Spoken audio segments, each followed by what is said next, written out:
তোমরা যাকে আমার ভিডিওতে দেখছো তাকেই আমার বয়ফ্রেন্ড বানিয়ে দিচ্ছ। তুহিন অধিরাজ আমার কে হয়? আমি আর আগের মতো কেন অর্ণবকে ভিডিওতে দেখাই না? অভিজিতের বাড়িতে গেলাম, অভিজিৎ আমার কে হয়? ফাইনালি আমি এটার ওপর ভিডিও বানাতে বসেছি। বেসিক্যালি সবাই তোমরা কমেন্ট করো ঠিকই, বাট সবসময় না সব কিছু ওরমভাবে ক্লিয়ার করে উত্তর দেওয়া পসিবল হয় না। আর আমি যেগুলো বলতে চাই জাস্ট একটা কমেন্ট সেকশনে এতগুলো কথা অনেক সময় বলাটা সম্ভব হয় না। তাই আমি এতদিন ভাবছিলাম যে ঠিক আছে আমি বলে দেবো, বাট ফাইনালি আমি ঠিক করেছি যে না, এই ভিডিওতে আমি ক্লিয়ার করে দিই, কারণ আমার জন্য অকওয়ার্ড হওয়ার পাশাপাশি বাকিদের জন্য খুবই অকওয়ার্ড, কারণ সবাই আমার বয়ফ্রেন্ড নয়। ঠিক আছে, অনেক দিন ধরেই আমি দেখতে পাচ্ছিলাম আমার কমেন্ট সেকশানে এই ধরনের কোয়েশ্চেন্স আসছে। আমি ভাবছিলাম যে একটা বসে ভিডিও বানাবো যেখানে সমস্ত কোয়েশ্চেন্স ক্লিয়ার করে দেবো তোমাদেরকে। আর রিসেন্টলি আমি যাদেরকে ভিডিওতে দেখাচ্ছি তোমরা তাদেরকে আমার বয়ফ্রেন্ড বানিয়ে দিচ্ছ, সেটা আমার জন্য অকওয়ার্ড হওয়ার পাশাপাশি তাদের কাছেও খুবই অকওয়ার্ড একটা সিচুয়েশন তৈরি করছে। আমি কেন আমার ভিডিওতে অর্ণবকে আর দেখাই না, এটা একটা খুব বড় একটা কোয়েশ্চেন। সো তার জন্য অনেক কিছু বলতে হবে।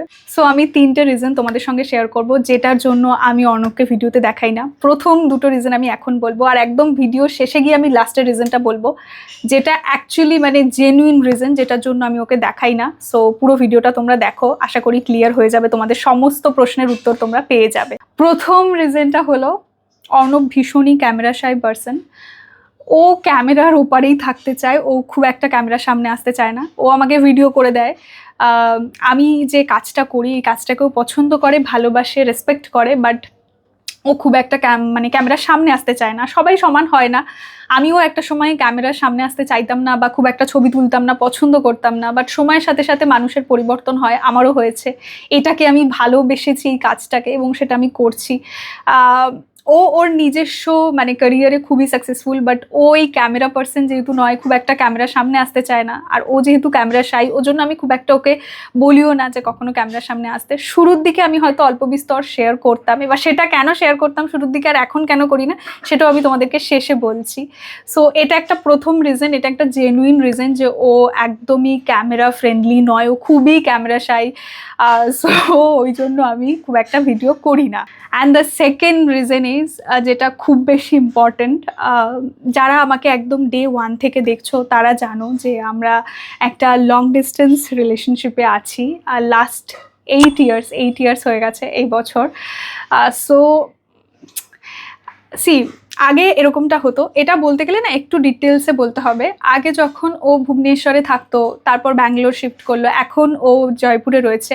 সো আগে যখন ও ভুবনেশ্বরে থাকতো, যেহেতু কলকাতা থেকে ভুবনেশ্বরের ডিস্টেন্সটা একটু কম, মানে মোটামুটি 8-9 ঘন্টা ট্রেন জার্নি, কম বলতে 8-9 ঘন্টা ট্রেন জার্নি, তো সেই জন্য খুব ফ্রিকোয়েন্টলিও আসতো, মানে 1 মাসে ধরো 2বার চলে এলো, বা কখনো কখনো ও সারপ্রাইজ প্ল্যান করে চলে আসতো। তো সেই জন্য তখন মানে আমাদের দেখাটা খুব ফ্রিকুয়েন্টলি হতো, মানে ওইটা আমাদের কাছে ফ্রিকুয়েন্টলি, অনেকের কাছে সপ্তাহে 1-2বার দেখা করাটা ফ্রিকুয়েন্টলি, বাট আমাদের কাছে ওই মাসে 1বার দেখা করাটা মানে অনেক বিষয়, মানে অনেক বড় বিষয়। সো তারপর ভুবনেশ্বর থেকে যখন ও ব্যাঙ্গালোর শিফট করলো, স্বাভাবিক মানে একটা মানুষের কাজের যখন রেসপন্সিবিলিটি অনেক বেড়ে যায় তখন সে ওইভাবে চট করে চাইলেই ছুটি নিতে পারে না। তো ব্যাঙ্গালোরে যখন শিফট করলো তখন ও আর সেরকমভাবে আসতে পারতো না, ও 3 মাসের গ্যাপে আসতো। ঠিক আছে, 3 মাসের গ্যাপে মোটামুটি 7 দিন 8 দিনের জন্য আসতো, বা বড়জোর 10 ডেজ। সো সেই সময় কি হতো, এবার 10 ডেজ এখানে আসলে তো 10 ডেজই আমার সাথে দেখা হবে না অফকোর্স, কারণ ওর ফ্যামিলি রয়েছে, প্লাস ওর কলকাতায় নানা রকমের কাজও থাকতে পারে, বন্ধু বান্ধব রয়েছে। সো 10 ডেজের মধ্যে হয়তো 4 থেকে 5 দিন আমার সঙ্গে দেখা হয়, বা আমরা প্ল্যান করে দেখা করতাম বা করি। এইবার বিষয়টা এরকম হয় যে ব্যাঙ্গালোর থেকে যখন ও জয়পুরে শিফট করলো, আমি না ভীষণ ফাম্বল করছি, আমি জানি না কেন, ব্যাঙ্গালোর থেকে যখন জয়পুর শিফট করলো, সো তখন এখন মানে এখনও জয়পুরেই রয়েছে। তো এখন বিষয়টা এরকম হয়েছে যে ও 6 মাস পর আসে, মানে যদি কোনো এমার্জেন্সি সিচুয়েশন বা এমার্জেন্সি কোনো দরকার না পড়ে ও 6 মাস পরই আসছে। রিসেন্ট ওর একজন রিলেটিভের ডেথ হয়ে গেছিলো, তো সেই জন্য এমার্জেন্সি আসতে হয়েছিল মাঝে একবার, বাট নইলে ও 6 মাস পরই মানে ছুটি পাচ্ছে, বা ওই ছুটিটা মানে কি বলবো পসিবল হচ্ছে নেওয়াটা। এবার 6 মাস পর পর যখন ও আসছে কলকাতায়, তখন ধরো ও একটু বেশি সময়ের জন্য আসছে, মানে 15 দিন 16 দিন এরকম, বা 12-13 দিন 14 দিন বা এরকম একটা সময় নিয়ে আসছে। আবারও বলছি যে 15 দিন কলকাতায় আসা মানে 15 দিন তো অফকোর্স আমার সঙ্গে দেখা হবে না, কারণ একটা মানুষ মানে 15 দিনই তো দেখা করা পসিবল নয়। ওর ফ্যামিলি মেম্বার্স রয়েছে, বন্ধু বান্ধব রয়েছে কলকাতায়, নানান রকমের অনেকের সাথে দেখা করার থাকে। তো 15 দিনে ধরো বড় জোর 7-8 দিন আমরা প্ল্যান করলাম, হ্যাঁ করি, মানে 7-8 দিনই প্ল্যান করলাম। যেহেতু 6 মাস পর পর আসছে, তো বুঝতেই পারছো একটা হিউজ গ্যাপের পর আমাদের দেখা হচ্ছে। তো এতটা লম্বা গ্যাপের পর যখন দেখা হয়, তখন যারা লং ডিস্টেন্স রিলেশনশিপে আছো বা যারা এক্সপিরিয়েন্স করেছো বা করছো, তারা বেশি করে বুঝতে পারবে বা আমার সঙ্গে রিলেট করতে পারবে যে এত মাস পর পর যখন দেখা হয়, তখন যেটুকু সময় আমরা পাই একে অপরের সঙ্গে, সেইটুকু সময় বা সেই কোয়ালিটি টাইম স্পেন্ড করাটা ভীষণ ভীষণ ভীষণ দরকার হয়। কারণ ওটা ছাড়া আর কিছু নেই, ঠিক আছে? মানে ওই সময়টা আমাদের কাছে জাস্ট খুবই খুবই মূল্যবান। এইবার আমি যেহেতু ভ্লগিং করি, অফকোর্স যখন ও এখানে আসছে আমি প্ল্যান করছি, কোথাও সিনেমা দেখতে যাচ্ছি, কোনো রেস্টুরেন্টে খেতে যাচ্ছি, ক্যাফেতে যাচ্ছি, নিজেদের মতো করে টাইম স্পেন্ড করছি, বা আমি ওর বাড়িতে চলে যাচ্ছি কিংবা ও আমার বাড়িতে আসছে, কিন্তু সেই সময়টাতে আমি যদি ভ্লগ করতে থাকি, তাহলে কোথাও গিয়ে আমাদের কোয়ালিটি টাইম স্পেন্ড করা হবে না। কারণ যে ভ্লগ করে তার মাথায় না সবসময় একটা রাখতে হয় যে ক্যাপচার করতে হবে। মানে একটা থাকে যে আমি যদি পুরো দিন একটা 25 মিনিটের ভ্লগ করি, তাহলে আমাকে সকাল থেকে রাত পর্যন্ত একটা মাথায় থাকে যে সবসময় আমাকে প্রত্যেকটা মোমেন্ট ক্যাপচার করতে হবে। যে ভ্লগ করে সে মোমেন্টে খুব একটা বাঁচতে পারে না। আমি জানি না যারা ডেলি ভ্লগ করে তারা কি করে মানে মোমেন্টে বাঁচে, রোজ ভ্লগ করে, মানে যে ভ্লগটা করছে তার পক্ষে প্রতিটা মোমেন্টে বাঁচা পসিবল হয় না, কারণ মোমেন্টগুলো ক্যাপচার করার জন্য সবসময় মাইন্ডকে এতটাই অ্যালার্ট রাখতে হয় যে সেই মোমেন্টে বাঁচাটা একটু ডিফিকাল্ট হয়ে যায়। এবার যেহেতু আমাদের এত মাস পর পর দেখা হচ্ছে, আই হোপ ইউল আন্ডারস্ট্যান্ড, তো সেই সময়টাতে ক্যামেরা অন করা, ভ্লগ করা, বা এই ভ্লগের বিষয়টাতে এক্সট্রা করে মাথায় রাখা যে না আমি ভ্লগ করছি, আমাকে ক্যাপচার করতে হবে, ওইটা আমি চাই না। মানে ওই সময়টা আমি চাই যে নিজেদের মতো করে একটু টাইম স্পেন্ড করতে, নিজেদের মতো করে একটু একে অপরের সঙ্গে সময় কাটাতে, কমিউনিকেশন করতে। কারণ লং ডিস্টেন্স রিলেশনশিপে যতটুকু সময় দেখা হচ্ছে সেইটুকু সময়ই ওই আর কি, মানে ওটাই মেন। মানে তাছাড়া তো সবসময় একটা মাথায় থাকে যে এইটুকু সময়, কারণ এরপরে তো আবার চলে যাবে। তো সেই জন্য আমি খুব একটা ক্যাপচার করার হেডেকটা নিতে চাই না, আমি জাস্ট মোমেন্টে বাঁচতে চাই ওই সময়টুকু। সো এটা একটা রিজন যেটার জন্য ও যখন কলকাতায় আসে আমি খুব একটা ভ্লগ করি না, বা ওর সঙ্গে যখন আমি থাকি আমি খুব একটা ভ্লগ করি না।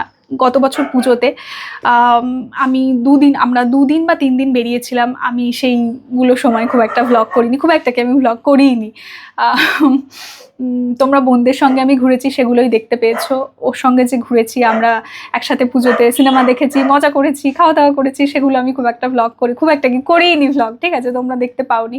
এইবার 3 নম্বর রিজন, যেটা খুবই ইম্পর্টেন্ট এবং এটার জন্য আরও বেশি করে আমি এখন মানে তাও হয়তো অল্প বিস্তর আমি তোমাদের সঙ্গে শেয়ার করতাম, এখন আমি ওটাও বন্ধ করে দিয়েছি। এটা হচ্ছে মেন রিজন। মানে শুরুতে আমি ভ্লগে শেয়ার করতাম বা টুকটাক ভ্লগ করতাম, তখনও যে খুব বেশি আমি দেখাতাম এটা কিন্তু নয়। মানে যারা ডে 1 থেকে আমার সঙ্গে রয়েছে তারা জানবে, ও যখন যখন কলকাতায় আসতো, যদিও 10 দিনের জন্য আসে, তার মধ্যে 4-5 দিন আমি যদি ঘুরতে বেরোই, তার মধ্যে হয়তো 2 দিন আমি ভ্লগ করতাম এবং তোমাদের সঙ্গে শেয়ার করতাম।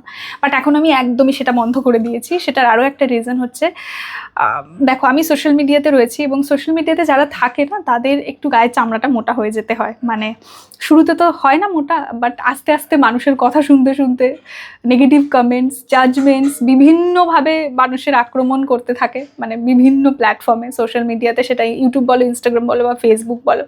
তো সেটা কোথাও গিয়ে খারাপ তো অবশ্যই লাগে, যতই গায়ের চামড়া মোটা করে নিন না কেন, মানুষ তো আমি, খারাপ লাগে।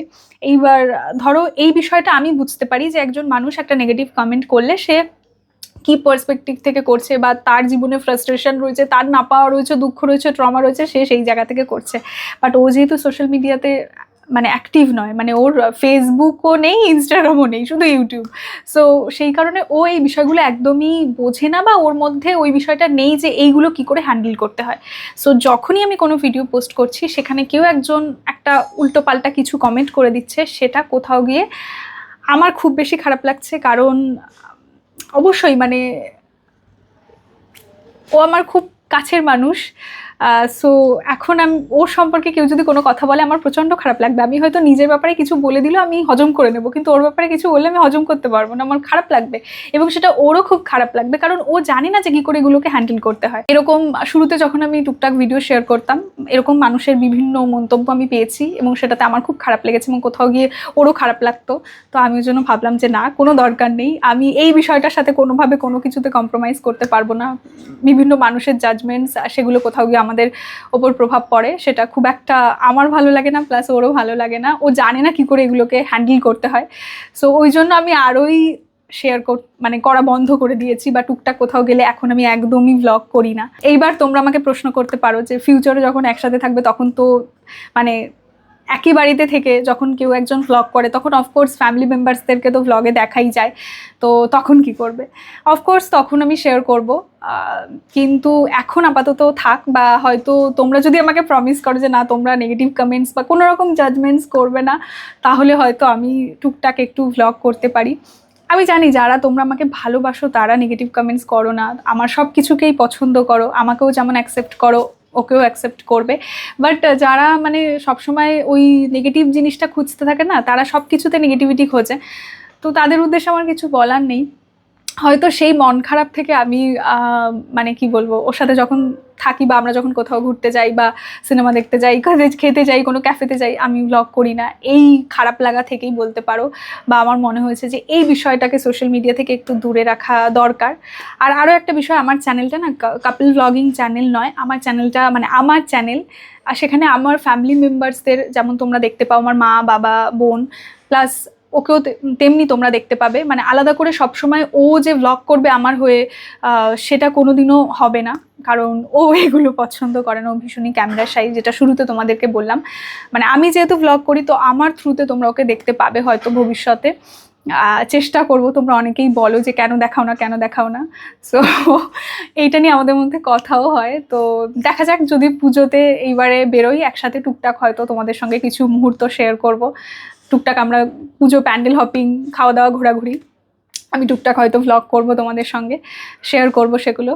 আমি জানি না, মানে আমি অনেকদিন ধরে ভাবছিলাম শেয়ার করব, কিন্তু এতগুলো কথা একটা কমেন্টের রিপ্লাই করা পসিবল নয়। ওই জন্য আজকে আমার একটা ব্র্যান্ড শ্যুট ছিল, তো সকালে আমি ব্র্যান্ড শ্যুটটা কমপ্লিট করে ওই জন্য এই যে সাজগোজে আমি ব্র্যান্ড শ্যুটটা করেছি, সেটা সেই আউটফিটেই আর কি আমি বসে পড়েছি যে না, একটা ভিডিও বানাই, তোমাদের সঙ্গে কথা বলি, কারণ একটা ভুল বোঝাবুঝি তৈরি হচ্ছে।